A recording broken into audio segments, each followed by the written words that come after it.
So the social story project again explains everything in great detail. All that bit about the objectives is here, as well as the criteria for the social story are lined up a little bit more for you, including that slideshow that I mentioned. And then the information about logging in, choosing a site and logging in. So here are some examples that are available. These are former students. So these are people doing the same assignment that you're going to be doing. For example, and you're going to giggle, Amber did hers in Tar Heel Reader, and she knocked this one out of the park. It was a lot of fun. She had a little fun with it.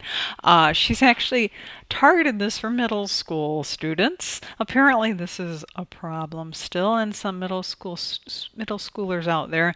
So she has a cute little story about nose picking, and she explains. Here's her. She has more than 6 pages, and you can see here's her. She's got the cutest pictures too. I have to show this one off because it's too funny. But here is her objective after reading the story. I know how to use a tissue, etc. Um, and then she starts to tell the story, and she's using the first person perspective of we, we and I. So, we all have a nose, da da da. So she's introducing the topic slowly. Remember more or less one to two tops sentences per page. You don't want to have whole paragraphs on each page.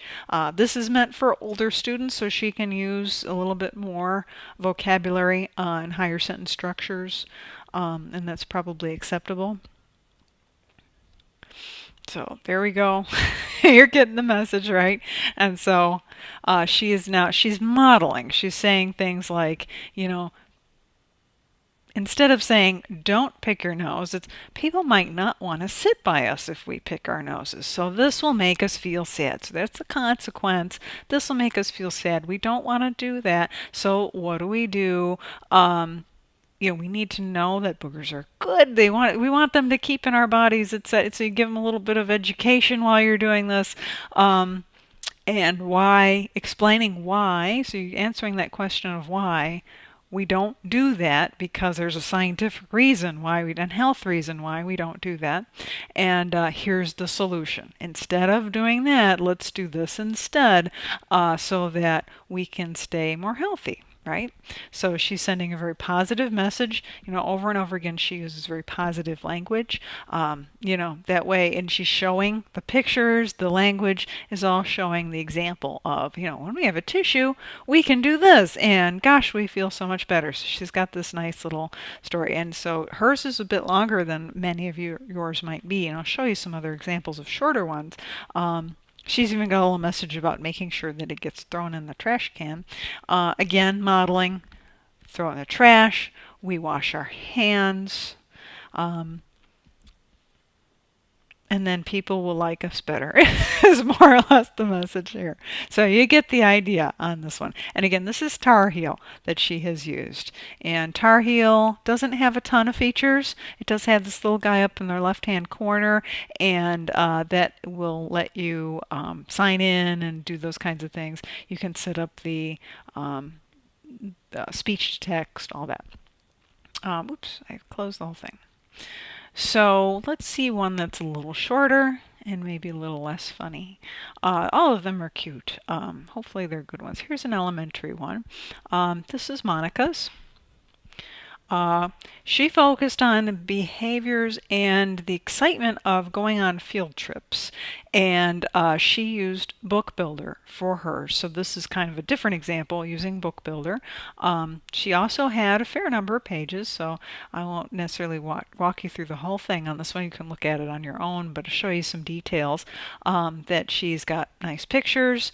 She's got the little bit of introduction at the beginning. Her objective is clearly stated. And then it kind of goes forward from there. Chris is happy. He's going on a field trip. He arrives at school. He patiently waits in line. So all these things, not telling the kid, you got to do this, you got to not do that, but giving them modeling behaviors. Chris, the kid that we wish we were, or the kid that we are. I mean, you could use the student's name if you were really working with the student. Chris waits in the line. He's patient. He remembers not to get angry or push. He's doing all the things that we want him to do in the story, which, the theory is that that makes the student more likely to model those behaviors after he reads the story about himself. So then it goes on. They're riding the bus. You know, Kenny is now there. He's sitting by him, so they're happy. They're quietly going, having fun and going to the zoo. He's got his friend next to him. So she's using a lot of description as well as this kind of coaching. It's all intermingled. She does a very nice job with the story and tells the entire story start to finish, from getting on the bus all the way through getting home after our field trip. So again, you want to you want to tell the whole story. Don't leave anything out. So if you don't want to write a lot, don't tell a long story. That's my recommendation to you. There's no extra bonus points if you write a longer story. You can get the extra bonus point by doing a different story, but you don't necessarily get bonus points for just writing more. But if you're a creative writer, I mean, I am a creative writer, I would love this assignment if I was given it. Hopefully you will too, or at least try to have some fun with it. This is another Tar Heel from Anna. How one's doing their work in the classroom. So this is more of a classroom behavior kind of thing. Susie knows when to do her work. So this is the objective. She'll know when to do her work. She'll do her best. She's actually got a few objectives in one objective, one a sentence, which is great. Learning is fun. Teacher gives schoolwork. It helps me learn new things. So she used the I, me language. When the teacher says it's time for work, I focus on my assignment. Other students will also be working. And you start to get the message. So she's done a very nice job at keeping the situation very positive, never saying things like, the other students are bad, or, Billy's bad when he does things. I'm always good. She doesn't do things like that. She keeps it just modeling good behavior. Everybody's happy. Including things like, when I don't know the answers, it's okay, teacher will help. Those kinds of messages to reinforce not just behavior, but self-esteem too. So you start to get the idea as you look at the examples. I'd highly recommend, I tried to choose a selection, so there's some secondary options as well as some elementary, and there's even a middle school one or two there. So you can look at all of them and maybe look specifically at the ones that are meant more for your major area. So let's take a quick look at Tar Heel and Cast. Like I said, Tar Heel Reader is free. They're both free, actually. And with Tar Heel, the only thing you need to know about registering your account is there's a secret code, and it's literacy with a capital L and an exclamation mark at the end. That is our secret code. If you, for some reason, don't want to use that code or would like a different one or something, you can also email them. There's the instructions on doing that, but basically you email them directly. You can't just create an account because they're trying to keep hackers and spammers out of there. So you have to actually be a human and, email them if you want a code if you're just a regular person. For us in this class, we have literacy. Here's our secret code, so you guys can easily create your account without having to wait for a response. It doesn't take long to get a response from them, but just in case you're in a hurry, you won't have to wait. So I am now logged in and creating a book. So you'll see that they have a picture gallery, and it's pretty much as easy as adding a picture and then writing something about it. So maybe I'll look for kids. And okay, that's a pretty good picture. I'll add that one. Then you can cycle through, or you can close the window and go back. So those guys are real cute. I'll add them. Those guys are cute too. I'm not quite sure what they're wearing, but we like them, so we'll add them, and so forth. So you'd keep going with this for a while. And then once you get your pictures assembled the way you want, then you click to edit your page. So this is where you write your sentence. You know, Billy is happy. He looks like he's just coming off the bus. So why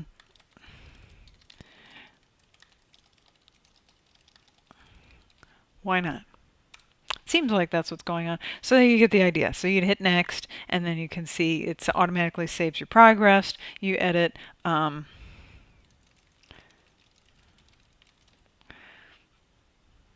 So forth and so on. Once you're done, you can close that window up. You'll be able to see your little, mini versions of your pages. You can give your book a name. So I'm not actually going to publish this simply because it's not really a very good example of anything, but you can choose your language. You can give your name there. You can change your name so it's not just showing your username, but actually like a nice name. And you can even categorize your book. You can tell it what category it fits in so that other people could see it in the database, and then you'd hit publish. You'll get a link. Boom. So it is super simple, to the point where there's only one screen that shows you how to get around and do things. So it's super duper simple. Now with Cast Book Builder, oops. So this is Cast Book Builder. I've already logged in. This is sort of what the home page looks like. And you can at any point start looking at other books. They have model books. They have stuff that's been in the public library. So once yours is finished, it will go up there. You can, or books that are shared to you. You can also share the book directly to me. It doesn't have to go in the library as long as it's shared somehow and I can find it. That's the important thing with this one, because it is very easy to forget that part, and a lot of people unfortunately do, and then I have to chase you down for your link, and it's nobody likes that. So it's a lot easier to just not have that happen, and make sure you share. I'll show you how to do that. But basically, when you're ready to start creating, you'll say create and edit my books. I already have a test going, so otherwise if you didn't have one, you would start a new one. But I'm just going to edit this one. And you can see each page one after the other, so they'll all have the same interface each time, where you have the title. You can add a picture. They do also have a little image gallery, or you can upload things. Ideally on this one, you upload pretty much everything from here. You can also give them a source and alt text, which is the thing that lets screen readers know whether or not your what your picture says. If you've got a blind student, they may not be able to obviously see the picture, but if you have a little description of what the picture is, then that's really good practice for any web-based thing that you do. So you could upload something from your computer and go through all that process. I won't do that here, but you get the idea. And then you can add your text. So you click here, add your text, talk about whatever it is that you want to talk about. Each page has the same format. You can also add audio if you wish, if you'd like to talk during your thing. It will have text-to-speech enabled. That's the computer voice, that will text-to-speech. I always get those reversed. That will provide you with a computer voice speaking the text, but if you'd rather do your own speaking of the text, many students prefer it when teacher is talking to them rather than a computer or machine voice. So you can certainly mess with those features if you want to record your own audio. You can also add those little coach guys. They're kind of cool. So you click on one of them. You got the 3 different options, and give them specific speech to say that they also use text to speech and would say things to the student that might be additions or some sort of a cheering on that might happen during the story. So each page, you got that one, you just add another page, before or after, and do the whole process over again. So then it'll give you the different layouts. It does have a few different layouts here that you can pick from. A lot of people will choose like picture at the top. You could do one picture on the whole thing and sort of have like text and picture separately. You can do a little bit more with this tool, in other words. So it's got some extra features. And then when you're done, you say book completed. And it'll ask you, are you sure? Blah, blah, blah. You'll check, make sure everything's okay. And then it'll be here for you to be able to then download it. Like I said, you can download the book. And this is the part where it's kind of a little tricky, and this is why a lot of people miss this part. You've got these are links, share and publish, in your list of books. So you've got download, which is sending the files to me, which is a perfectly viable option if you want to do that. You can also do the share route, hit the share, and then enter in the email, my email. So, if you were doing this, then you would type in this, and I will get an email then. You still have to submit something in Blackboard, though. So make sure you tell me something like, I sent you an email with my social story if you do this route, just so that you've sent something into Blackboard and I know it was there. Or you can hit publish, and you get your choice to publish it to the library, and then at that point you'll have an active link that we can all use to see your story. So it would be out there in the public library, and it would be part of that list. That everybody would be able to see then. So that means I could access your link, and so could anybody else. If you're proud of your story and you want to share it, do it. It's not going to hurt you at all to do that. But if you're nervous or just generally don't want to be putting your stuff out there in a public forum, then you can certainly do the share or the download route instead. Those are perfectly fine. I'll leave it up to you as long as I can access it somehow. Just don't forget to do this last part. Download, share, or publish. You have to do those things. And the links are understandably kind of small and hard to see, and they don't really stand out as things you can do. So this is how you do it. You've got your 3 options. Do let me know if you have any questions, you run into any trouble, if you want to double check whether I can see your story before you publish it, or that before you submit it in Blackboard, whatever you need, just let me know. And really, I hope you have fun with this. This isn't necessarily a long assignment. It might take a little bit to wrap your head around, but it's not long, and it can be an awful lot of fun. So hopefully you get a little bit of creative writing in addition to some tech and teaching stuff out of this assignment. Have fun.